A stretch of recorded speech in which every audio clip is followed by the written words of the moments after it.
So we've previously discussed on the first type of shadow casting, or the simplest way you can cast a shadow, which is the light source is parallel to the picture plane or horizon line. So it's simple.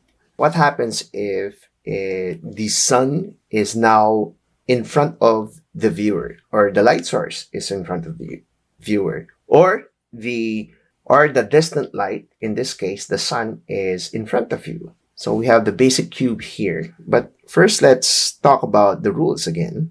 So if you have, let's say, a thin pole that's sticking out of the ground, and we would have our light source.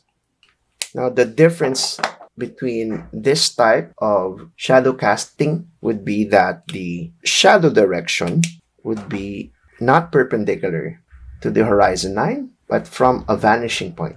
Now, if we transit the light source from the top of the pole, and therefore that's the light direction, and therefore this is the shadow direction.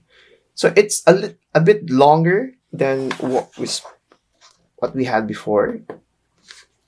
The casting of this is different from the parallel to then the first type of shadow casting, and it's longer because now we are also incorporating the foreshortening of shadows if the light source is in front of you. Let's try it out onto cube in perspective. First, we need to determine, well, where the light source is.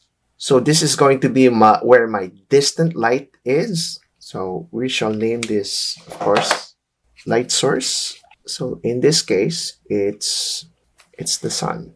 Now, one thing we need to do first is to determine the vanishing point of our shadow direction. By simply doing this, is from our light source, we need to do a perpendicular line that hits the horizon. So first, we need to identify, of course, where our vertical lines are. I'm going to color code them in blue. So those are my vertical lines. Now I will need to plot where my shadow direction are based on the vertical lines. This is coming from this point, of course, based on the light source, perpendicular line that hits the horizon line, and therefore it transits from this point to the ground point of where the vertical lines are. And of course, this one, the last one, which is hidden.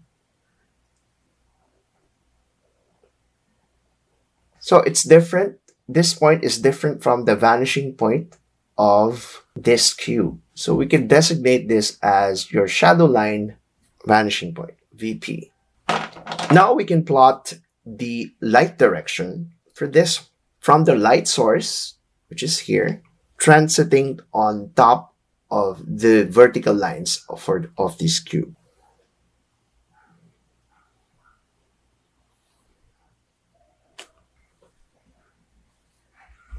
It's a longer shadow, of course. So now we can plot the shadow casting of the top edges of the cube. This top edge is the shadow cast of that is here. This edge of the cube's shadow cast is somewhere here. If you're following now where the vanishing point, okay, so it's not exactly accurate, but this is that edge. So the shadow casting for this top edge is this, and the shadow cast of this edge is that. More like this.